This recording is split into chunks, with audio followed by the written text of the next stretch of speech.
Hello there, welcome to another video of Learn with Saw. So, കഴിഞ്ഞ ക്ലാസ്സിൽ നമ്മൾ പഠിച്ചത് പോർട്ടൽ ഫ്രെയിം മെത്തേഡ് വെച്ചിട്ടുള്ള അനാലിസിസ് ആയിരുന്നു. അതായത് ഒരു ഫ്രെയിം തന്നു കഴിഞ്ഞാൽ അതിനെ എങ്ങനെ പോർട്ടൽ മെത്തേഡ് വെച്ച് അനലൈസ് ചെയ്യുമെന്നാണ് നമ്മൾ കഴിഞ്ഞ ക്ലാസ്സിൽ പഠിച്ചത്. അപ്പോൾ പോർട്ടൽ മെത്തേഡിൻ്റെ വളരെ ഈസി ആയിട്ടുള്ള ഒരു ഫ്രെയിം എടുത്തിട്ടാണ് നമ്മൾ ചെയ്തത്. അതായത് ഒരു സിംഗിൾ ഫ്രെയിം എടുത്തിട്ടായിരുന്നു നമ്മൾ ചെയ്തിരുന്നത്. പക്ഷേ നമ്മൾ എക്സാം പോയിൻ്റ് ഓഫ് വ്യൂവിൽ നോക്കുകയാണെങ്കിൽ അങ്ങനത്തെ ഒരു സിംഗിൾ സ്റ്റോറി ഫ്രെയിം നിങ്ങൾക്ക് തരാനുള്ള ചാൻസ് വളരെ കുറവാണ്. കാരണം നമുക്ക് ഈ ഒരു മൊഡ്യൂളിൽ മൾട്ടി ഫ്രെയിം ആയിരിക്കും തരുന്നത്. സോ അപ്പോൾ ഇന്ന് മൾട്ടി ഫ്രെയിമിൻ്റെ ഒരു അനാലിസിസ് ആയിരിക്കും ഈ പോർട്ടൽ മെത്തേഡ് വെച്ച് നമ്മൾ ചെയ്യാൻ പോകുന്നത്. അപ്പം ആ ഒരു ക്വസ്റ്റ്യൻ ആയിരിക്കും നമ്മൾ ഇന്ന് ഈ വീഡിയോയിൽ വർക്കൗട്ട് ചെയ്യാൻ പോകുന്നത്. സോ ഇതാണ് നമ്മളിന്ന് വർക്കൗട്ട് ചെയ്യാൻ പോകുന്ന ക്വസ്റ്റ്യൻ. ഇതൊരു മൾട്ടി സ്റ്റോറി ഫ്രെയിമാണ്. മൊത്തത്തിൽ 1, 2, 3 ഫ്ലോറുകളാണ് ഇതിനകത്തുള്ളത്. അതിൽ 12 kilo newton, 24 kilo newton, 24 kilo newton ഇങ്ങനെ 3 മാഗ്നിറ്റ്യൂഡും തന്നിട്ടുണ്ട്. അത് ഈ ഒരു ഫ്രെയിമിൽ ആക്ട് ചെയ്യുന്ന ഹൊറിസോണ്ടൽ ലോഡാണ്. അപ്പോൾ അത് ഇവിടെ വിൻഡ് ലോഡായിട്ട് എടുക്കാനാണ് അവർ പറഞ്ഞിരിക്കുന്നത്. ഓക്കെ, അപ്പം ഒരു 3 ഹൊറിസോണ്ടൽ ലോഡിൻ്റെ മാഗ്നിറ്റ്യൂഡ്സ് ആണ് അവർ 12, 24, 24 തന്നിരിക്കുന്നത്. ഓരോ ഫ്ലോറിൻ്റെ ഹൈറ്റ് എന്ന് പറയുന്നത് 4 മീറ്ററാണ്. അതുപോലെ ബേസ് തമ്മിലുള്ള ഡിസ്റ്റൻസ് എന്ന് പറയുന്നത് 6 മീറ്ററാണ്. അപ്പോൾ നമുക്ക് ഈ ഒരു ഫ്രെയിമിനെ ABCD അങ്ങനെ A മുതൽ L വരെ നമ്മൾ നെയിം ചെയ്തിട്ടുണ്ട്. സോ അപ്പോൾ ഈ ഒരു ഫ്രെയിമിൻ്റെ പോർട്ടൽ മെത്തേഡ് വെച്ചിട്ടുള്ള അനലൈസിങ് ആയിരിക്കും ഈ വീഡിയോയിൽ നമ്മൾ ചെയ്യാൻ പോകുന്നത്. അപ്പോൾ മൊത്തത്തിൽ കഴിഞ്ഞ വീഡിയോ പറഞ്ഞ പോലെ 6 സ്റ്റെപ്പുകളാണ് പോർട്ടൽ മെത്തേഡിനുള്ളത്. അതിൽ ഫസ്റ്റ് സ്റ്റെപ്പ് എന്താണ്? സ്റ്റെപ്പ് നമ്പർ 1 എന്ന് പറയുന്നത് അസംപ്ഷനാണ്. ഓക്കെ, അപ്പം നമുക്കിവിടെ സ്റ്റാർട്ട് ചെയ്യാം. സ്റ്റെപ്പ് നമ്പർ 1 എന്ന് പറയുന്നത് എന്താണ്? അസംപ്ഷൻസ് ആണ്. അസംപ്ഷൻസ് പറയുമ്പം ഓൾറെഡി നിങ്ങൾക്ക് അറിയാമായിരിക്കും. ഫസ്റ്റ് അസംപ്ഷൻ എന്താണ്? പോയിൻ്റ് ഓഫ് കോൺട്രാഫ്ലെക്ഷൻ എന്ന് പറയുന്നത് എല്ലാ മെമ്പേഴ്സിൻ്റെയും മിഡ് പോയിൻറ്റിലായിരിക്കും ആക്ട് ചെയ്യുന്നത്. അല്ലെങ്കിൽ പോയിൻ്റ് ഓഫ് കോൺട്രാഫ്ലെക്ഷൻ എന്ന് പറയുന്നത് മിഡ് പോയിൻറ്റിലായിരിക്കും എല്ലാ മെമ്പേഴ്സിൻ്റെയും ഉണ്ടാകുന്നത്. രണ്ടാമത്തെ എന്ന് പറയുന്നത് ഷിയർ റെസിസ്റ്റൻസ്. അതായത് ഓൾറെഡി പറഞ്ഞിട്ടുള്ളതാണ്, ഒരു ഹൊറിസോണ്ടൽ ഫോഴ്സ് ആക്ട് ചെയ്യുമ്പോൾ അതിനെ ഒപ്പോസ് ചെയ്യുന്ന ഒരു ഫോഴ്സ് കൊടുക്കും, അതായത് ഷിയർ കൊടുക്കും. അപ്പം ആ ഷിയർ റെസിസ്റ്റൻ്റ് എന്ന് പറയുന്നത് ഇൻറ്റീരിയർ കോളം. നമ്മൾ അന്ന് ചെയ്ത പ്രോബ്ലത്തിൽ ഇൻറ്റീരിയർ കോളം ഇല്ലായിരുന്നു. അപ്പോൾ ഇവിടെ ഇത് 2 എക്സ്റ്റീരിയർ കോളംസ്, ഈ ഒരു ഇതെന്ന് പറയുന്നത് ഇൻറ്റീരിയർ കോളം. അപ്പോൾ ഈ ഒരു ഇൻറ്റീരിയർ കോളം എടുക്കുന്ന സ്ട്രെസ് എന്ന് പറയുന്നത് അല്ലെങ്കിൽ ഷിയർ റെസിസ്റ്റൻസ് എന്ന് പറയുന്നത് ഈ എക്സ്റ്റീരിയർ കോളത്തിനെക്കാട്ടും കൂടുതലായിരിക്കും. അല്ലെങ്കിൽ ഇവിടെ 2 ടൈംസ് ആയിരിക്കും. അതായത് എക്സ്റ്റീരിയർ കോളത്തിൻ്റെ 2 ടൈംസിലായിരിക്കും ഇൻറ്റീരിയർ കോളം എടുക്കുന്ന ഷിയർ റെസിസ്റ്റൻസ്. അതൊന്നുമില്ല, ഇവിടെ ജസ്റ്റ് ഇപ്പം സിമ്പിളായിട്ട് പറഞ്ഞുതരാം. ഇവിടെ X ആണ്, ഇവിടെയും X ആണെങ്കിൽ ഷിയർ റെസിസ്റ്റൻസ് ഇൻറ്റീരിയർ കോളത്തിൽ 2X ആയിരിക്കും. ഓക്കെ, അപ്പോൾ നമ്മുടെ ഫസ്റ്റ് അസംപ്ഷൻ അപ്പോൾ ആദ്യം ഫസ്റ്റ് സ്റ്റെപ്പ് എന്ന് പറയുമ്പോൾ അസംപ്ഷൻസിൽ നമുക്ക് സ്റ്റാർട്ട് ചെയ്യാം. ഇനി എന്ത് ചെയ്യണം? ആ പോയിൻ്റ് ഓഫ് കോൺട്രാഫ്ലെക്ഷൻ ഈ മെമ്പേഴ്സിൽ വരുന്നത് നമ്മൾ മാർക്ക് ചെയ്ത് കൊടുക്കണം. അപ്പം നമുക്ക് പോയിൻ്റ് ഓഫ് കോൺട്രാഫ്ലെക്ഷൻ എല്ലാ മെമ്പേഴ്സിലും മാർക്ക് ചെയ്യാം. എല്ലാ മെമ്പേഴ്സിൻ്റെ മിഡിലായിട്ടാണ് ആക്ട് ചെയ്യുന്നത്. അപ്പം നമ്മൾ M വെച്ചിട്ടാണ് ഈ ഒരു പ്രോബ്ലത്തിൽ ഡിനോട്ട് ചെയ്യുന്നത് പോയിൻ്റ് ഓഫ് കോൺട്രാഫ്ലെക്ഷൻ എന്ന് പറയും. അപ്പോൾ ഇവിടെ നോക്കിക്കഴിഞ്ഞാൽ നിങ്ങൾക്ക് മനസ്സിലാവും, ഓൾറെഡി ഞാൻ മാർക്ക് ചെയ്തിട്ടുണ്ട് എല്ലാ മെമ്പേഴ്സിൻ്റെയും മിഡ് പോയിൻ്റ് ആയിട്ട്. എല്ലാ മെമ്പേഴ്സിൻ്റെയും മിഡ് പോയിൻ്റ് നമ്മൾ മാർക്ക് ചെയ്യാൻ വിട്ടുപോകരുത്. കോളത്തിൻ്റെയും അതുപോലെ ബീംസിൻ്റെ എല്ലാം സെൻട്രൽ പോർഷനിലായിട്ട് ഇത് മാർക്ക് ചെയ്യാൻ വിട്ടുപോകരുത്. ഇവിടെ മൊത്തത്തിൽ നമുക്ക് 15 പോയിൻറ്റ്സ് ആണ് വരുന്നത്. അത്രയും മെമ്പേഴ്സ് ഉള്ളതുകൊണ്ട് അത്രയും അത്രയും പോയിൻ്റ് ഓഫ് കോൺട്രാഫ്ലെക്ഷൻസ് നമ്മൾ മാർക്ക് ചെയ്യണം. അപ്പം ഫ്രെയിമിൻ്റെ, അതായത് മൾട്ടി സ്റ്റോറി ഫ്രെയിമിൻ്റെ ഫ്ലോർ കൂടുന്നതനുസരിച്ച് നമുക്ക് പോയിൻ്റ് ഓഫ് കോൺട്രാഫ്ലെക്ഷൻസ് മാർക്ക് ചെയ്യുന്നത് കൂടും. അതുപോലെ മൊമെൻറ്റും ഷിയറും എല്ലാം കണ്ടുപിടിക്കുന്നതും അതനുസരിച്ചിട്ട് വേരി ചെയ്യും. ഓക്കെ, അപ്പോൾ ഇവിടെ മൊത്തത്തിൽ ഫസ്റ്റ് സ്റ്റെപ്പ് കംപ്ലീറ്റ് ആവുന്നത് ആ ഒരു അസംപ്ഷൻസും 2 എഴുതണം. അതിൻ്റെ കൂടെ ഈ ഒരു ഫ്രെയിമും വരച്ച് അതിനകത്തുള്ള പോയിൻ്റ് ഓഫ് കോൺട്രാഫ്ലെക്ഷൻസും മാർക്ക് ചെയ്യണം. ഇനി നമ്മുടെ സ്റ്റെപ്പ് നമ്പർ 2 എന്ന് പറയുന്നത് എന്താണ്? കോളത്തിലുണ്ടാവുന്ന ഷിയർ കണ്ടുപിടിക്കണം. അതാണ് നമ്മുടെ സ്റ്റെപ്പ് നമ്പർ 2 എന്ന് പറയുന്നത്. സോ അപ്പം സ്റ്റെപ്പ് നമ്പർ 2 എങ്ങനെയാണെന്ന് നോക്കാം. അപ്പം ഹൊറിസോണ്ടൽ ഷിയർ കണ്ടുപിടിക്കാൻ വേണ്ടി നമ്മൾ ആദ്യം ഏറ്റവും ടോപ്പ് ഫ്ലോറാണ് കൺസിഡർ ചെയ്യുന്നത്. ഫസ്റ്റ് ഈ ഒരു പോർഷനാണ് കൺസിഡർ ചെയ്യുന്നത്. അപ്പം ഈ ഒരു പോർഷൻ എന്ന് പറയുമ്പോൾ നമ്മൾ ഈ DEF സ്പാൻ എടുക്കത്തില്ല. അതിന് മുമ്പുള്ള നിങ്ങൾ ഓൾറെഡി കഴിഞ്ഞ സ്റ്റെപ്പിൽ പഠിച്ചിട്ടുണ്ട്, കഴിഞ്ഞ വീഡിയോയിൽ മനസ്സിലാവില്ല. ആ ഒരു പോയിൻ്റ് ഓഫ് കോൺട്രാഫ്ലെക്ഷൻ, അതായത് ആ ഒരു മിഡ് പോയിൻറ്റിന് മുകളിലോട്ടുള്ള ഫ്രെയിമിൻ്റെ ആ ഒരു പോർഷനായിരിക്കും എടുക്കുന്നത്. അപ്പം ടോപ്പ് ഫ്ലോർ എടുക്കുമ്പോഴത്തേക്കും അവിടെ ആക്ട് ചെയ്യുന്ന വിൻഡ് ലോഡ് എന്ന് പറയുന്നത് 12 കിലോ ന്യൂട്ടനാണ് തന്നിട്ടുണ്ട്. പിന്നീട് അവിടെ എത്ര പോയിൻ്റ് ഓഫ് കോൺട്രാഫ്ലെക്ഷൻസ് വരും? അവിടെ വരുന്നത് M11, 12, 13, 14 and 15 അത്രയുമാണ് വരുന്നത്. ഇനി ഒരു വിൻഡ് ലോഡ് ആക്ട് ചെയ്യുമ്പോൾ ഓൾറെഡി നേരത്തെ പറഞ്ഞ പോലെ ആ ഫ്രെയിം ഒരു ഹൊറിസോണ്ടൽ റെസിസ്റ്റൻസ് തിരിച്ച് ആക്ട് ചെയ്യും. അപ്പോൾ ആ ഒരു ഹൊറിസോണ്ടൽ റെസിസ്റ്റൻസിനെയാണ് P എന്ന് പറഞ്ഞ് ഡിനോട്ട് ചെയ്തേക്കുന്നത്. ടോപ്പ് ഫ്ലോറിൽ ഹൊറിസോണ്ടൽ റെസിസ്റ്റൻസിനെ അല്ലെങ്കിൽ ഹൊറിസോണ്ടൽ ഷിയർ റെസിസ്റ്റൻസിനെ പി എന്നും പറഞ്ഞ് നമുക്ക് ഡിനോട്ട് ചെയ്യാം, അല്ലെങ്കിൽ നിങ്ങൾക്ക് ഇഷ്ടമുള്ള ആൽഫബറ്റിൽ കൊടുക്കാം. ഓക്കെ, അപ്പം പി എന്ന് പറഞ്ഞ് കൊടുത്തു കഴിഞ്ഞാൽ എക്സ്റ്റീരിയർ കോളത്തിൽ പി ആണെങ്കിൽ ഇൻറ്റീരിയർ കോളത്തിൽ എന്താണ് നമ്മുടെ അസംഷൻ അനുസരിച്ച് ട്വൈസ് ഓഫ് എക്സ്റ്റീരിയർ കോളത്തിൻ്റെ ഷിയർ വാല്യൂ ആയിരിക്കും ഇൻറ്റീരിയർ കോളത്തിൽ വരുന്നത്. അതാണ് ഇവിടെ 2p വന്നേക്കുന്നത്. ഓക്കെ, ആ കോൺസെപ്റ്റ് ക്ലിയർ ആണല്ലോ. ഷിയർ റെസിസ്റ്റൻസ് ഓൾറെഡി പറഞ്ഞതുപോലെ ഷിയർ റെസിസ്റ്റൻസ് ഈ കോളം എടുക്കുന്നതിൻ്റെ ട്വൈസ് ആയിരിക്കും ഇൻറ്റീരിയർ കോളം എടുക്കുന്നത്.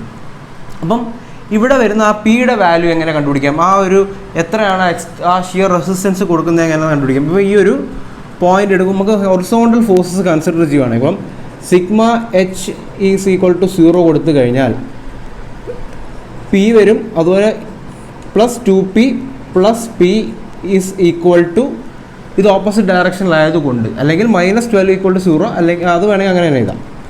മൈനസ് ഇത് ഓപ്പോസിറ്റ് ഡയറക്ഷനിലായതുകൊണ്ട് 12 വിച്ച് ഈസ് ഈക്വൽ ടു 0. അപ്പം 4p എന്ന് പറയുന്നത് എത്രയാണ് 12 ആയിട്ട് കിട്ടും. പിയുടെ വാല്യൂ എന്ന് പറയുന്നത് 3 കിലോ ന്യൂട്ടൺ ആയിട്ട് നമുക്ക് കിട്ടും. ഓക്കെ, അപ്പം 12 കിലോ ന്യൂട്ടൺ വിൻഡ് ലോഡ് ആ ബിൽഡിങ്ങിലോട്ട് അല്ലെങ്കിൽ ആ ഒരു ഫ്രെയിമിലോട്ട് കൊടുക്കുമ്പോൾ അതിന് ഓപ്പോസിറ്റായിട്ട് കിട്ടുന്ന പിയുടെ വാല്യൂ എന്ന് അല്ലെങ്കിൽ ഹൊറിസോണ്ടൽ റെസിസ്റ്റൻസിൻ്റെ ഷിയർ റെസിസ്റ്റൻസിൻ്റെ വാല്യൂ എന്ന് പറഞ്ഞാൽ 3 കിലോ ന്യൂട്ടൺ ആണ്. അപ്പം ഈ ഒരു ഫ്രെയിം എടുക്കുമ്പം നിങ്ങൾ ശ്രദ്ധിക്കേണ്ട ഒരു കാര്യം എന്നാൽ ഇവിടെ ഈ വാല്യൂ 3 ആണ്, ഇവിടെ 3 ആണ്, ഇവിടെ എത്രയാണ് ട്വൈസ് ഓഫ് ഈ വാല്യൂ ആയതുകൊണ്ട് ഇവിടെ 6 ആണ് കിട്ടുന്നത്. അപ്പോൾ എപ്പോഴും നിങ്ങൾ ശ്രദ്ധിക്കേണ്ട ഒരു കാര്യം എന്ന് വെച്ചാൽ ഈ രണ്ട് പോയിന്റിലും കിട്ടുന്ന വാല്യൂൻ്റെ ഡബിൾ ആയിരിക്കും നമുക്ക് ഇൻറ്റീരിയർ കോളത്തിൽ കിട്ടുന്നത്. അതെപ്പോഴും ശ്രദ്ധിക്കേണ്ട ഒരു കാര്യമാണ്. നമുക്ക് എങ്ങനെ ചെക്ക് ചെയ്ത് നോക്കിയാലും ഈ കിട്ടുന്ന വാല്യൂയുടെ ട്വൈസ് ആയിരിക്കണം എപ്പോഴും ഇൻറ്റീരിയർ കോളത്തിൽ കിട്ടുന്നത്. ഇനി ആ ഒരു പോർഷൻ കഴിഞ്ഞു, ആ ടോപ്പ് ഫ്രെയിം കഴിഞ്ഞു.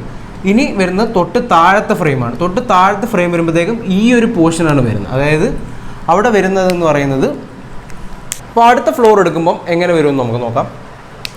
തൊട്ട് താഴത്തെ ഫ്ലോർ എടുക്കുമ്പോഴത്തേക്കും അവിടെ വരുന്ന പോയിന്റ് ഓഫ് കോൺട്രാഫ്ലെക്സർ വാല്യൂ, അതായത് ഇതിൻ്റെ മിഡ് പോർഷനാണ് എടുത്തേക്കുന്നത്.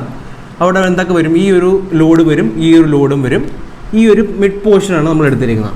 M6, M7, M8, M9, M10. Okay, അപ്പോൾ ഇവിടെ എടുക്കുമ്പോഴത്തേക്കും ഇവിടെ ആക്ട് ചെയ്യുന്ന ഷിയർ റെസിസ്റ്റൻസ് എന്ന് പറയുന്നത് ലെറ്റ് ഇറ്റ് ബി Q, നമുക്ക് Q ആയിട്ട് എടുക്കാം. ഇവിടെയും എന്താണ് Q ആണ് വരുന്നത്. ഇപ്പോൾ ഇവിടെ ഒബ്വിയസ്ലി നിങ്ങൾക്കറിയാം ഇവിടെ 2Q ആയിരിക്കും വരുന്നത്. ഓക്കെ, നമ്മൾ ഷിയർ റെസിസ്റ്റൻസിന് ഓരോ വാല്യൂ ആയിട്ട് കൊടുക്കും. നേരത്തെ P കൊടുത്തുകൊണ്ട് ഇത് Q കൊടുക്കാം.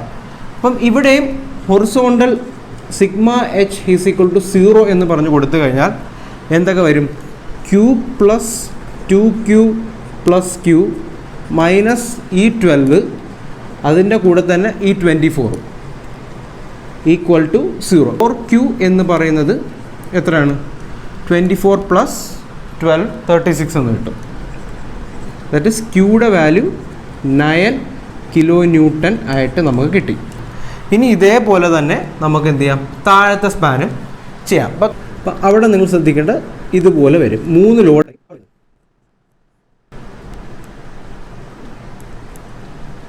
അവിടെ വരുമ്പോഴത്തേക്ക് എന്തൊക്കെ വരും, അവിടെ 12 കിലോ ന്യൂട്ടൺ വരും, അതുപോലെ 24 കിലോ ന്യൂട്ടൺ വരും, അതുപോലെ ഏറ്റവും താഴത്തെ 24 കിലോ ന്യൂട്ടൺ വരും. അപ്പം ഇവിടെ വരുമ്പം M1, M2, M3, M4 and M5. Okay, ഇവിടെ വരുമ്പോഴത്തേക്ക് നമുക്ക് ആ ഒരു 6 എന്ന് പറഞ്ഞ വാല്യൂ നമ്മൾ കൊടുക്കുന്നില്ല. അതിന് പകരം ഒരു കൺഫ്യൂഷൻ ഒഴിവാക്കാൻ വേണ്ടി നമുക്ക് അവിടെ S കൊടുക്കാം. കാരണം 6 എന്ന് പറയുമ്പോൾ ഓൾറെഡി റിയാക്ഷൻ ഒക്കെ 6ൽ ഡിനോട്ട് ചെയ്യുന്നതുകൊണ്ട് നമുക്ക് ആ ഒരു കൺഫ്യൂഷൻ ഒഴിവാക്കാൻ വേണ്ടി S എന്ന് പറഞ്ഞ് ഡിനോട്ട് ചെയ്യാം. അപ്പോൾ അവിടെ കൊടുക്കുന്ന ഷിയർ റെസിസ്റ്റൻസ് എന്ന് പറയുന്നത് S ആണ്. അപ്പം ഇവിടെ വരുമ്പോഴത്തേക്കും 2S വരും. അപ്പം ഇവിടുത്തെ വാല്യൂ എഴുതുവാണെങ്കിൽ sigma H equal to 0, that is S plus 2S plus S minus ഈ 3 ലോഡും -12 -24 എന്ന് പറയുന്നത് 0 ആയിട്ട് കിട്ടും. ഓക്കെ, അവിടെ നിന്ന് നമുക്ക് എസിൻ്റെ വാല്യൂ എങ്ങനെ എഴുതാം, അവിടെ നിന്ന് നമുക്ക് എസിൻ്റെ വാല്യൂ കിട്ടുന്നത് കഴിഞ്ഞാൽ 15 കിലോ ന്യൂട്ടൺ ആയിട്ട് കിട്ടും. ഓക്കെ, എസിൻ്റെ വാല്യൂ എന്ന് പറയുന്നത് 15 കിലോ ന്യൂട്ടൺ ആയിട്ട് കിട്ടും. Qയുടെ വാല്യൂ 9 കിലോ ന്യൂട്ടൺ എന്നും കിട്ടി. ഓക്കെ, അപ്പം ഇനി ഇതിനെ വെച്ചിട്ട് എന്ത് ചെയ്യാൻ പറ്റും, ഇതിനെ വെച്ചിട്ട് നമുക്ക് ഇതിൻ്റെ ആ ഒരു ഫ്രെയിം വരച്ച് ഈ ഒരു ഫോഴ്സസ് അതിനകത്ത് മാർക്ക് ചെയ്യാം.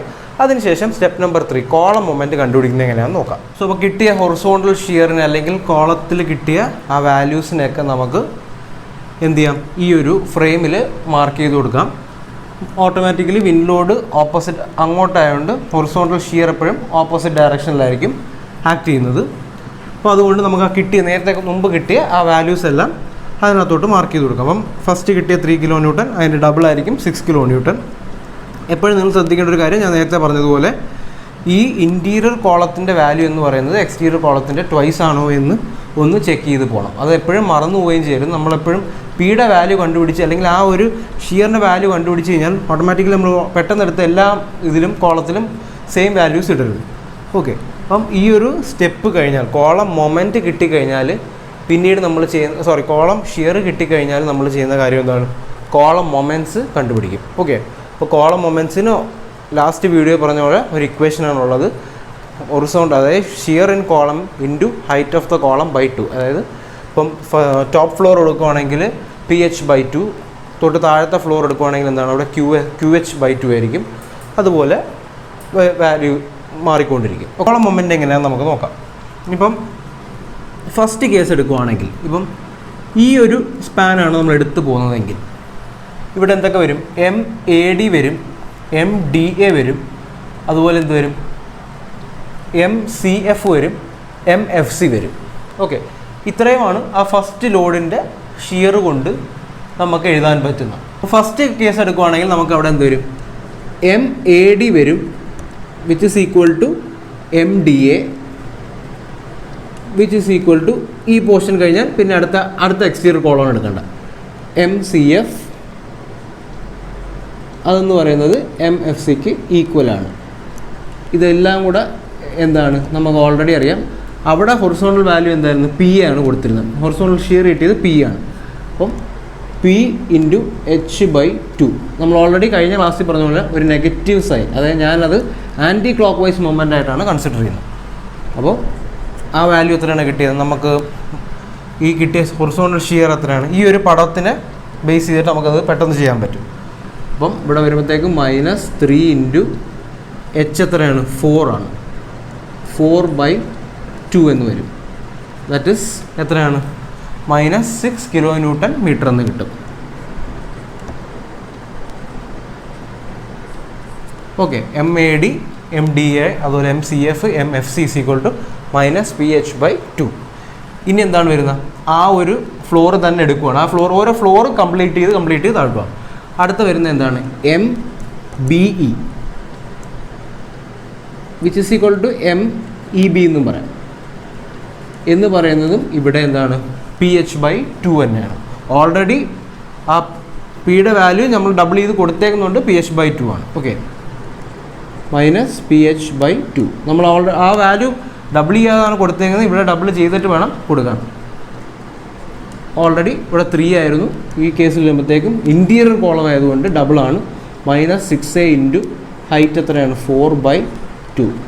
ദാറ്റ് ഈസ് എത്ര വരും, -12 കിലോ ന്യൂട്ടൺ മീറ്റർ എന്ന് കിട്ടും. മൊമെൻ്റ് വെച്ചും നമുക്ക് ചെക്ക് ചെയ്യാം. കാരണം അവിടെയും എക്സ്റ്റീരിയർ കോളത്തിൻ്റെ ഡബിൾ മൊമെൻ്റ് ആയിരിക്കും ഇൻറ്റീരിയർ കോളത്തിൽ കിട്ടുന്നത്. ഇനി അതുപോലെ എന്ത് ചെയ്യാം, തൊട്ട് താഴത്തെ സ്പാൻ എടുക്കാം.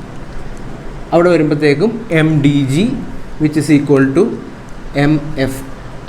MGD, which is equal to MFI, which is equal to MIF.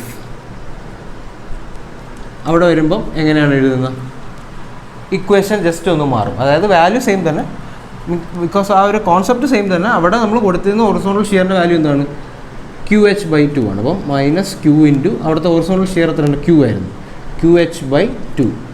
അപ്പോൾ ആ കിട്ടിയിരിക്കുന്ന വാല്യൂ എത്രയാണ്, ഇവിടെ 9 ആണ് കിട്ടിയിരിക്കുന്നത്. എക്സ്റ്റീരിയർ കോളത്തിൽ 9 ആണ് കിട്ടിയത്. അപ്പോൾ -9 × ഹൈറ്റ് 4 ആണ് /2. ദാറ്റ് ഈസ് എത്ര കിട്ടും, -18 കിലോ ന്യൂട്ടൺ മീറ്റർ എന്ന് നമുക്ക് കിട്ടും. നടക്കത്തെ കേസ് എടുക്കുകയാണെങ്കിലോ EH =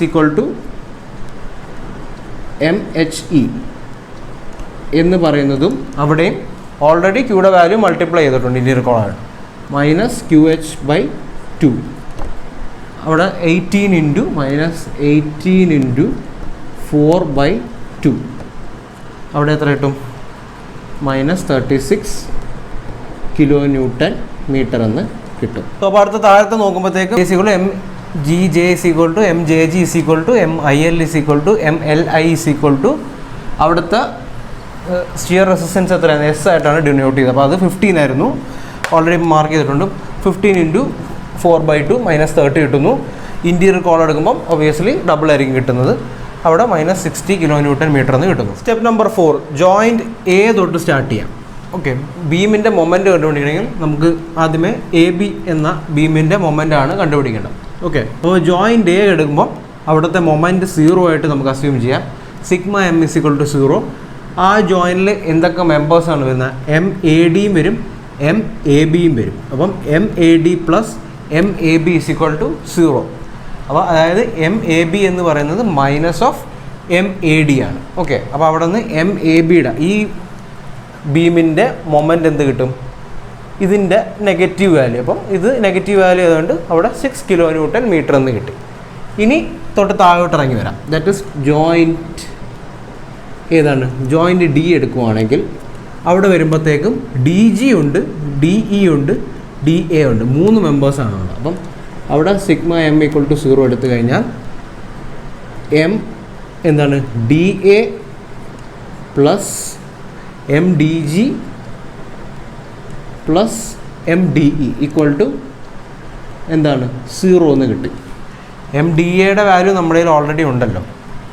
MDGയുടെ വാല്യൂ നമ്മുടെ കയ്യിലുണ്ട്. അവിടെ നിന്ന് MDEയുടെ വാല്യൂ കിട്ടും.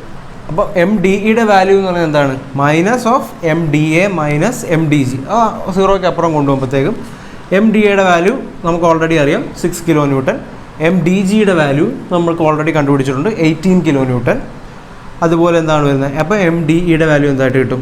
24 kN ആയിട്ട് കിട്ടും. അപ്പോൾ ആ ഒരു ബീമിൻ്റെ മൊമെൻറ്റും ആയി കഴിഞ്ഞു. ഇനി നമുക്ക് ജോയിൻറ്റ് G എടുക്കാം, ഈ തൊട്ട് താഴത്തെ. ഓക്കെ, അവിടെയും 3 മെമ്പറാണ് വരുന്നത്. MGJ വരും, +MGD വരും, +MGH വരും. അതാണ് ആ ബീം വരുന്നത്. ഓക്കെ, MGH എന്ന് പറയുന്നത് -MGJ - MGD എന്ന് കിട്ടും.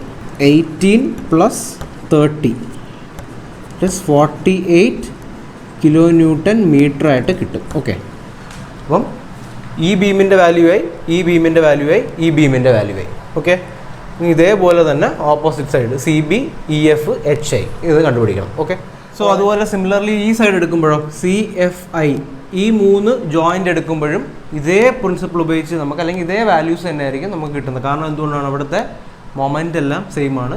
അത് നിങ്ങൾക്ക് വേണമെങ്കിൽ വർക്കൗട്ട് ചെയ്ത് നോക്കാം. അങ്ങനെ വരുമ്പോഴത്തേക്കും ആ ഒരു C ജോയിൻ്റ് എടുക്കണം, F ജോയിൻ്റ് എടുക്കണം, I ജോയിൻ്റ് എടുക്കണം. അത് നിങ്ങൾ ചെയ്ത് നോക്കണം. അപ്പോൾ ആ കിട്ടുന്ന വാല്യൂ എന്ന് പറയുന്നത് 6, 24, 48 ആയിട്ട് കിട്ടും. അപ്പോൾ അതൊന്നും ചെയ്ത് നോക്കണം. ഓക്കെ, ഇനി വരുന്നത് എന്താണ്? സ്റ്റെപ്പ് നമ്പർ 5 എന്ന് പറയുന്നത് എന്താണ്? ബീമിൻ്റെ മൊമെൻറ്റ് കണ്ടുപിടിച്ച് കഴിഞ്ഞു. ഇനി ബീമിൽ വരുന്ന ഷിയർ കണ്ടുപിടിക്കണം. ഓക്കെ, അതാണ് നമ്മുടെ ലാസ്റ്റ് സ്റ്റെപ്പ് എന്ന് പറയുന്നത്, ബീമിൽ വരുന്ന ഷിയർ. സോ ഷിയർ കണ്ടുപിടിക്കുമ്പം ഓരോ ഫ്ലോറിലെയും ബീംസ് കൺസിഡർ ചെയ്യണം. 3 സ്റ്റോറിയാണ് നമുക്കുള്ളത്. അപ്പം 3 ബീമും നമ്മൾ കൺസിഡർ ചെയ്യണം. ഓക്കെ, അപ്പം ടോപ്പ് ഫ്ലോർ ബീമായിരിക്കും ആദ്യം എടുക്കുന്നത്. ഇവിടെ രണ്ടിൻ്റെയും ഡിസ്റ്റൻസും അതുപോലെ മൊമെൻറ്റും ഒക്കെ സെയിം ആയതുകൊണ്ട് നമുക്ക് എന്താണ്? ഒരു സൈഡ് എടുത്ത് ചെയ്താൽ മതി. ഒബ്വിയസ്ലി മറ്റേ സൈഡിൻ്റെ വാല്യൂസ് സെയിം ആയിരിക്കും. ഓക്കെ, അപ്പം ഈ ഒരു AB എന്ന സ്പാൻ എടുത്ത് ഏറ്റവും ടോപ്പ് ഫ്ലോറിലെ ബീം എടുത്ത് AB എന്ന ബീം എടുത്തു. ഡിസ്റ്റൻസ് എത്രയാണ്? 6 മീറ്ററാണ്. അവിടുത്തെ റിയാക്ഷനാണ് RA RB എന്ന് 2 റിയാക്ഷൻസ് ആ ബീമിൽ ഉണ്ടാവും. അതാണ് നമ്മൾ കണ്ടുപിടിക്കേണ്ടത്. അതിനകത്ത് വരുന്ന എന്താണ്? 2 മൊമെൻ്റാണ് വരുന്നത്. ഓക്കെ, അപ്പം ഇത് A എന്ന് പറഞ്ഞ പോയിൻ്റ്, ഇത് B എന്ന് പറഞ്ഞ പോയിൻ്റ്. അപ്പം MA മൊമെൻ്റ് അബൌട്ട് A = 0 എടുത്തു കഴിഞ്ഞാൽ അവിടെ എന്തൊക്കെയാണ് വരുന്നത്? 2 മൊമെൻറ്റ്സ് വരും. അത് ക്ലോക്ക് വൈസ് ആണ്. നമുക്ക് പോസിറ്റീവ് വാല്യൂ ആണ് കിട്ടിയിരിക്കുന്നത്, അതുകൊണ്ട് അത് ക്ലോക്ക് വൈസ് മൊമെൻ്റാണ്. അപ്പം 6 + 6 പിന്നീട് വരുന്ന എന്താണ്? അവിടെ ഒരു റിയാക്ഷനാണ് വരുന്നത്. അപ്പം RB ഇൻറ്റു ഈ ഒരു ഡിസ്റ്റൻസ് അല്ലേ. അപ്പം -RB ഇൻറ്റു 6 എന്ന് പറയുന്നത് വിച്ച് ഇസ് ഈക്വൽ ടു 0. അപ്പം 6 RB എന്ന് പറയുന്നത് 12 ആണ്. RBയുടെ വാല്യൂ എത്രയാണ് 2 കിലോ ന്യൂട്ടൺ ആയിട്ട് കിട്ടി. ഇത് പോസിറ്റീവ് വാല്യൂ ആയതുകൊണ്ട് നമുക്കറിയാം RB എന്ന് പറയുന്നത് ഒരു അപ്വേർഡ് ഫോഴ്സ് ആയിരിക്കും. ഓക്കെ, അവിടെ നിന്ന് തന്നെ നമുക്ക് അറിയാൻ പറ്റും RA പ്ലസ് RB എന്ന് പറയുന്നത് 0 ആണ്. അപ്പം RAയുടെ വാല്യൂവും 2 കിലോ ന്യൂട്ടൺ തന്നെ കിട്ടും. പക്ഷേ അതിൻ്റെ റിയാക്ഷൻ അല്ലെങ്കിൽ ആ ഒരു ഫോഴ്സ് എന്ന് പറയുന്നത് താഴോട്ടായിരിക്കും ആക്ട് ചെയ്യുന്നത്. ആ ഒരു ഷിയർ എന്ന് പറയുന്നത് താഴോട്ടായിരിക്കും ആക്ട് ചെയ്യുന്നത്.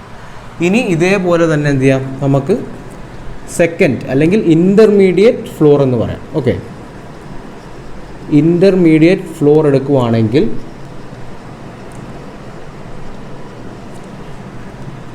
അവിടെ എന്താണ് DE എന്ന സ്പാൻ ആയിരിക്കും വരുന്നത്. അവിടെയും നമുക്ക് 2 റിയാക്ഷൻസ്. ഓക്കെ, ഇതൊക്കെ നിങ്ങൾക്ക് അറിയാവുന്ന സ്റ്റെപ്പാണ്. RD RE തമ്മിലുള്ള ഡിസ്റ്റൻസ് മാറുന്നില്ല, സെയിം ആണ്, 6 മീറ്റർ. ഇത് D എന്ന് പറഞ്ഞ പോയിൻ്റ്, ഇത് E എന്ന് പറഞ്ഞ പോയിൻ്റ്. അവിടെയും 2 പോസിറ്റീവ് മൂവ്മെൻറ്റ്, അതായത് 2 ക്ലോക്ക് വൈസ് മൂവ്മെൻ്റ് ആണ് ഉള്ളത്. ഇൻ്റർമീഡിയറ്റ് ഫ്ലോറിൽ നോക്കുമ്പോഴത്തേക്കും RD RE എന്ന ഈ ഒരു DE ബീമാണ് വരുന്നത്. അവിടുത്തെ മൊമെൻറ്റ് ഓൾറെഡി വരയ്ക്കാം, 24 കിലോ ന്യൂട്ടൺ മീറ്റർ ആണ്. അത് വെച്ച് സോൾവ് ചെയ്യുമ്പോഴത്തേക്കും അവിടുത്തെ 2 റിയാക്ഷൻ ഷിയർ എന്ന് പറയുന്നത് 8 കിലോ ന്യൂട്ടൺ ആയിട്ട് കിട്ടും. RE എന്ന പോയിന്റിൽ പോസിറ്റീവ് ആയതുകൊണ്ട് അപ്വേർഡ് ഫോഴ്സും RD എന്ന വാല്യൂ, അതായത് D എന്ന പോയിന്റിൽ ഡൗൺവേർഡ് ഫോഴ്സും ആയിരിക്കും വരുന്നത്. പിന്നീട് വരുന്ന ബോട്ടം ഫ്ലോർ, ഈ GH എന്ന ബോട്ടം ബീമാണ് വരുന്നത്. അവിടുത്തെ മൊമെൻറ്റ് എത്രയാണ്, 48 കിലോ ന്യൂട്ടൺ മീറ്റർ ആയിട്ട് ഓൾറെഡി നമുക്കറിയാം. അവിടെയും മൊമെൻറ്റ് അബൌട്ട് G എന്ന പോയിന്റ് എടുക്കുമ്പോഴത്തേക്കും അവിടെ RH എന്ന വാല്യൂ, അതായത് H എന്ന പോയിന്റിലെ റിയാക്ഷൻ എന്ന് പറയുന്നത് 16 kilo newton, positive value it's an upward force. So RG എന്ന് പറയുന്നത് 16 കിലോ ന്യൂട്ടൺ തന്നെയായിരിക്കും. അത് ഡൗൺവേർഡ് ഫോഴ്സ് ആയിരിക്കും, കാരണം എന്ന് പറയുന്നത് നെഗറ്റീവ് ആയതുകൊണ്ടാണ്. അപ്പം ഷിയറും കണ്ടുപിടിച്ച് കഴിഞ്ഞു. ഇനി നിങ്ങൾ ചെയ്യേണ്ടതെന്ന് വെച്ചാൽ ഈ ഷിയർ അതുപോലെ മൊമെൻറ്റ്, കോളം മൊമെൻ്റ് ഒക്കെ വെച്ചിട്ട് ഒരു ഡയഗ്രാം നിങ്ങൾ ആ ഒരു ഫ്രെയിമിൽ ഇതെല്ലാം മാർക്ക് ചെയ്യണം. ഓക്കെ, അതൊരു ഇമ്പോർട്ടൻറ്റ് സ്റ്റെപ്പാണ്. അത് ഞാൻ ഇവിടെ ചെയ്തിട്ടില്ല. അപ്പം അതെല്ലാവരും മറന്നു പോകാൻ തന്നെ ചെയ്യണം. അതായത് ആ ഒരു ആദ്യമേ കിട്ടിയ കോളം മൊമെൻറ്റ്, പിന്നെ കിട്ടിയ കോളം ബീം മൊമെൻറ്റ്, പിന്നെ ബീം ഷിയർ, ഇത്രയും ഈ ഒരു ഫിഗറിൽ നിങ്ങൾ മാർക്ക് ചെയ്യണം. അതിനുശേഷം എന്താണ്, നമ്മുടെ ലാസ്റ്റ് സ്റ്റെപ്പിലോട്ട് പോകണം. ലാസ്റ്റ് സ്റ്റെപ്പ് എന്ന് പറയുമ്പോൾ എന്താണ്, ആക്സിയൽ ഫോഴ്സ് ഇൻ കോളത്തിൽ വരുന്ന ആക്സിയൽ ഫോഴ്സസ് ആണ്. ഓക്കെ, ഇവിടെ വരുമ്പോഴത്തേക്ക് നമുക്ക് ഈ ഒരു 3 കോളം കൺസിഡർ ചെയ്യാം. സെയിം തന്നെയായിരിക്കും ഇപ്പുറത്തും കിട്ടുന്നത്. അപ്പം so axial forces in column, axial forces എന്ന് പറയുമ്പോഴത്തേക്കും ഈ ഒരു പോർഷൻ ആദ്യം ഞാൻ ചെയ്ത് കാണിക്കാം. ഓക്കെ, അപ്പം AD എന്ന കോളം എടുക്കാം. ഏറ്റവും ടോപ്പ് ഫ്ലോറിൽ AD എന്ന കോളം എടുക്കുകയാണെങ്കിൽ ഈ കോളത്തിലുണ്ടാകുന്ന ആക്സിയൽ ഷിയർ എങ്ങനെയാണ്, ഈ ഒരു ബീമിലുണ്ടാകുന്ന ഷിയറിന് ഈക്വൽ ആയിരിക്കും. ഓക്കെ, ഈ ബീമിലുണ്ടാകുന്ന ഷിയർ ഫോഴ്സിൻ്റെ വാല്യൂ ആയിരിക്കും ഈ ഒരു കോളത്തിൻ്റെ ആക്സിയൽ ഫോഴ്സ് എന്ന് പറയുന്നത്. അപ്പം ആക്സിയൽ ഫോഴ്സിൽ AD is equal to shear in AB. അപ്പം നമുക്ക് ഓൾറെഡി തൊട്ടുമുമ്പത്തെ സ്റ്റെപ്പിൽ ഷിയർ വാല്യൂ ഇട്ടിട്ടുണ്ട് 2 കിലോ ന്യൂട്ടൺ. അത് ആക്ടിങ് ഡൗൺവേർഡാണ്, കാരണം RA എന്ന റിയാക്ഷൻ ആയിരിക്കും നമ്മൾ എടുക്കുന്നത്. ഒബിയസ്ലി ആക്സിയൽ ഫോഴ്സ് എന്ന് പറയുന്ന കോളത്തിന് താഴോട്ടായിരിക്കും ആക്ട് ചെയ്യുന്നത്. തൊട്ട് താഴത്തെ ഫ്ലോറിലോട്ട് വരുമ്പോഴത്തേക്കും DG ഈ ഒരു കോളമാണ് എടുക്കുന്നത്. അപ്പം അവിടെ എന്താണ്, DE എന്ന ബീമിൻ്റെ ഷിയറും വരും. അതുപോലെ എന്താണ്, ഈ കോളത്തിൻ്റെ ആക്സിയൽ ഫോഴ്സും ഈ ഒരു ഇതിൽ ആക്ട് ചെയ്യും. ഓക്കെ, അപ്പോൾ ഇതിൻ്റെ ഒരു സം ആയിരിക്കും ഇവിടെ വരുന്നത്. അപ്പം അതാണ് ഇവിടെ കൊടുത്തിരുന്നത്, ഷിയർ ഇൻ DE, ഈ ബീമിൻ്റെ ഷിയർ പ്ലസ് ഈ ഒരു കോളത്തിൻ്റെ ആക്സിയൽ ഫോഴ്സ്. അപ്പം അത് ഇവിടെ നിന്ന് കിട്ടിയ വാല്യൂ 2 ആണ്, ഇതിൻ്റെ ബീമിൻ്റെ വാല്യൂ 8 ആണ്. അപ്പം 8 + 2 10. അതേപോലെ തന്നെയാണ് തൊട്ട് താഴോട്ട് വരുമ്പോഴത്തേക്കും ഈ കോളത്തിൻ്റെ ആക്സിയൽ ഫോഴ്സ് പ്ലസ് ഈ ബീമിൻ്റെ ഷിയർ. ഓക്കെ, അപ്പോഴത്തേക്കും ആ ഒരു കോളത്തിൻ്റെയും ആക്സിയൽ ഫോഴ്സ് കിട്ടും. ഇതേ പ്രിൻസിപ്പിൾ ഉപയോഗിച്ച് നിങ്ങൾക്ക് ഈ ഒരു 2 പോർഷനും ചെയ്ത് നോക്കാം. ഓക്കെ, ഇവിടെ ഓൾമോസ്റ്റ് സെയിം വാല്യൂസ് ആയിരിക്കും വരുന്നത്. മിഡ് പോർഷൻ ഉണ്ടോയെന്ന് നോക്കണം. അതിനുശേഷം എന്താണ്, നമ്മളിതിൻ്റെ BMD വരയ്ക്കണം. ഓക്കെ, അതായത് ഈ ഒരു കിട്ടിയ വാല്യൂസ് വെച്ചിട്ട്, അതായത് bending moment, shear force, column moment, ഇതെല്ലാം വെച്ചിട്ട് അതിൻ്റെ ബെൻഡിങ് മൊമെൻറ്റ് ഡയഗ്രാം വരയ്ക്കണം. അവിടെ ഒരു ആക്സിയൽ ഫോഴ്സിന് വലിയൊരു പ്രാധാന്യം അവിടെ വരുന്നില്ല. ഓക്കെ, നമുക്ക് ബാക്കിയുള്ള വാല്യൂസ് വെച്ചിട്ടാണ് ഈ ഒരു ബെൻഡിങ് മൊമെൻറ്റ് ഡയഗ്രാം വരയ്ക്കേണ്ടത്. അപ്പോഴാണ് ആ ഒരു ക്വസ്റ്റ്യൻ കംപ്ലീറ്റ് ആവുന്നത്. ഓക്കെ, ബെൻഡിങ് മൊമെൻറ്റ് ഡയഗ്രാം വരയ്ക്കാൻ ഞാൻ കഴിഞ്ഞ ക്ലാസ്സിൽ തന്നെ ഒരു ഐഡിയ പറഞ്ഞിട്ടുണ്ടായിരുന്നു. ഓൾറെഡി നമുക്ക് പോയിൻ്റ് ഓഫ് കോൺട്രാഫ്ലക്ചർ ഓൾറെഡി നമ്മൾ ഫസ്റ്റ് സ്റ്റെപ്പിൽ തന്നെ മാർക്ക് ചെയ്യുന്നു. അപ്പോൾ ബെൻഡിങ് മൊമെൻറ്റ് അവിടെ 0 ആവുന്ന പോയിൻ്റാണല്ലോ പോയിൻ്റ് ഓഫ് കോൺട്രാഫ്ലക്ചർ എന്ന് പറയുന്നത്. അപ്പോൾ ആ ഒരു പോയിന്റിൽ 0 ആക്കിക്കൊണ്ട് നമുക്ക് വളരെ എളുപ്പത്തിൽ അതിൻ്റെ ബെൻഡിങ് മൊമെൻറ്റ് വരയ്ക്കാം. ഓക്കെ, അപ്പോൾ നിങ്ങൾക്ക് ഇതൊരു ഈസി മെത്തേഡാണ്. ആദ്യമേ വേണമെങ്കിൽ ഇതുപോലെ വരച്ചിട്ട് അതിന് ശേഷം ആ വാല്യൂസ് ഇട്ട് കൊടുത്താൽ മതി. ഓക്കെ, ഇവിടെ ഞാൻ എല്ലാ കോളത്തിൻ്റെയും എന്താണ് പോയിന്റ് ഓഫ് കോൺട്രാ ഫ്ലക്ചർ മീറ്റ് ചെയ്ത് വെച്ചിട്ടുള്ളതാണ് ഈ വരച്ചേക്കുന്നത്. ഓക്കെ, ഇതൊരു സിമ്പിൾ സ്റ്റെപ്പാണ്. ഇതിപ്പം കറക്റ്റ് നമ്മൾ വാല്യൂ എടുത്ത് ചെയ്താലും ഇത് തന്നെയാണ് കിട്ടുന്നത്. അപ്പം നിങ്ങൾ വരയ്ക്കുമ്പം ഒന്ന് സ്കെയിൽ ചെയ്ത് വരയ്ക്കണം. ഓക്കെ, ഇപ്പോൾ ഫോർ എക്സാമ്പിൾ ഇവിടെ ഇപ്പം 30 kN ആണ് മൊമെൻ്റ് എങ്കിൽ ഇവിടെ ചിലപ്പോൾ 60 kN ആയിരിക്കും. അപ്പോൾ വരയ്ക്കുമ്പോൾ നിങ്ങൾ എക്സാമിനൊക്കെ വരയ്ക്കുമ്പം ആ ഒരു രീതിയിൽ കുറച്ചും കൂടെ ഒരു വാല്യൂ മാറ്റിയിട്ടായിരിക്കണം വരയ്ക്കേണ്ടത്. ഓക്കെ, ഇത് ജസ്റ്റ് ഒരു സിമ്പിൾ ടെക്നിക്കാണ് ഞാൻ പറഞ്ഞത്. അപ്പോൾ ഇതിനകത്ത് ഓൾറെഡി ഞാൻ ഈ കോളത്തിൻ്റെയൊക്കെ മാർക്ക് ചെയ്തിട്ടുണ്ട്. ഇനിയിപ്പോൾ എന്താണ് ചെയ്യേണ്ടത്, ഈ ഒരു പോയിന്റിലും അവിടെയും എന്താണ് കോൺട്രാ ഫ്ലക്ചർ പോയിന്റ് വരും. ഈ ഒരു പോയിന്റ്സിലൊക്കെ ഉണ്ട്. ഓക്കെ, ഇതൊരു സിമ്പിൾ ടെക്നിക്കാണ്, കറക്റ്റായിട്ട് വരയ്ക്കാൻ പറ്റുന്ന ഒരു ടെക്നിക്ക് തന്നെയാണ്. അപ്പം ഇവിടെയും എന്താണ് ഈ ഒരു ഇതിനെ ക്രോസ് ചെയ്തോട്ട് വേണം വരാനായിട്ട്. അപ്പം ഇതിനെ നമുക്ക് എന്ത് ചെയ്യാം, ഇത് ഇങ്ങനെ ടച്ച് ചെയ്ത് വരയ്ക്കാം. ഓക്കെ, ഇവിടെ എന്ത് വരും, ഇത് ഇങ്ങനെ വരും. അപ്പോൾ അതേപോലെ തന്നെ ഇവിടം വരെ ഉള്ളൂ. അതേപോലെ തന്നെ ഈ ഒരു പോയിൻറ്റ്സിനെ എല്ലാം കണക്ട് ചെയ്ത് വരയ്ക്കാം. ഞാനത് നിങ്ങൾക്ക് കൺഫ്യൂഷൻ ആക്കുന്നില്ല. ഇപ്പോൾ ഇവിടെ എടുക്കുമ്പോഴും സെയിം അല്ലേ, നമുക്ക് ഇവിടെ നിന്ന് ഈ ഒരു പോയിൻറ്റിനെ കണക്ട് ചെയ്തിട്ട്, ഓക്കെ, ഇത് നിങ്ങൾ ജസ്റ്റ് ടെക്നിക്കായിട്ട് കണ്ടാൽ മതി. ഓക്കെ, ഇതിനെ കണക്ട് ചെയ്ത് വരയ്ക്കുക. എന്നിട്ട് ഇതിൻ്റെ ബേസിക് ഐഡിയ എന്ന് പറയുന്നത് കറക്റ്റ് ആവണമെങ്കിൽ ഇതിൻ്റെ വാല്യൂസ് മാർക്ക് ചെയ്യണം. ഓക്കെ, അപ്പോഴാണ് ഇത് കറക്റ്റായിട്ട് വരുന്നത്. അപ്പോൾ ഇതാണ് ബെൻഡിങ് മൊമെൻറ്റ് ഡയഗ്രാം വരയ്ക്കുന്നത്. അപ്പോൾ ആദ്യമേ ആ പോയിന്റ് ഓഫ് കോൺട്രാ ഫ്ലക്ചേഴ്സ് എല്ലാം മാർക്ക് ചെയ്യുവാണെങ്കിൽ നിങ്ങൾക്ക് ഈസി ആയിട്ട് അതിനെയൊക്കെ ക്രോസ് ചെയ്തിട്ട് വരച്ച് പോകാം. അതിനുശേഷം വാല്യൂസ് കറക്റ്റായിട്ട് മാർക്ക് ചെയ്യുക, അതാണ് ഇമ്പോർട്ടൻ്റ് എന്ന് പറയുന്നത്. അപ്പോൾ വാല്യൂസ് മാർക്ക് ചെയ്യുമ്പോൾ ഞാൻ നേരത്തെ പറഞ്ഞ ആ ഒരു പോയിന്റ് മനസ്സിൽ വെച്ചേക്കണം, ആ സ്കെയിൽ ചെയ്ത് വരയ്ക്കണം. അപ്പോൾ 30 kN വരയ്ക്കുന്നത് പോലെ 60 kN വരയ്ക്കരുത്. അപ്പോൾ അതിനൊക്കെ ചെറിയ വ്യത്യാസം വരുത്തിയിട്ട് വേണം ഇത് കംപ്ലീറ്റ് ആക്കാൻ. ഇതിപ്പോൾ ഒരു റഫ് സ്കെച്ചാണ് ഞാൻ വരച്ചേക്കുന്നത്, ഇത് നിങ്ങൾ റെഫറൻസിന് എടുക്കേണ്ട. ഇതൊരു റഫ് ഐഡിയ ആണ് ഞാൻ പറഞ്ഞത്. ഓൾറെഡി മുമ്പത്തെ വീഡിയോയ്ക്കകത്ത് നന്നായിട്ട് വരച്ച ഒരു ഫിഗറുണ്ട്. അപ്പം ഈ ഒരു പോയിന്റ് ഓഫ് കോൺട്രാ ഫ്ലക്ചർ ആദ്യം മാർക്ക് ചെയ്തിട്ട് വരച്ചു തുടങ്ങുവാണെങ്കിൽ നിങ്ങൾക്ക് ഈസി ആയിട്ട് വരയ്ക്കാൻ പറ്റും. അപ്പോൾ മൊത്തം 6 സ്റ്റെപ്പാണുള്ളത്. ആ 6 സ്റ്റെപ്പും എഴുതി ഈ ബെൻഡിങ് മൊമെൻറ്റ് ഡയഗ്രാം വരയ്ക്കുമ്പോഴാണ് പോർട്ടൽ മെത്തേഡ് കംപ്ലീറ്റ് ആകുന്നത്. അപ്പോൾ ഇനി നമുക്കുള്ളത് അടുത്ത മെത്തേഡ് എന്ന് പറയുന്നത് എന്താണ്, കാൻറ്റിലിവർ മെത്തേഡാണ്. അപ്പം ഹൊറിസോണ്ടൽ ഫോഴ്സസ് വരുമ്പോൾ 3 മെത്തേഡിനകത്ത് ഫസ്റ്റ് മെത്തേഡ് പോർട്ടൽ മെത്തേഡ് കഴിഞ്ഞു. ഇനി നെക്സ്റ്റ് വീഡിയോയിൽ അല്ലെങ്കിൽ നെക്സ്റ്റ് ക്ലാസ് തൊട്ട് നമ്മൾ ഡിസ്കസ് ചെയ്യുന്ന കാൻറ്റിലിവർ മെത്തേഡാണ്.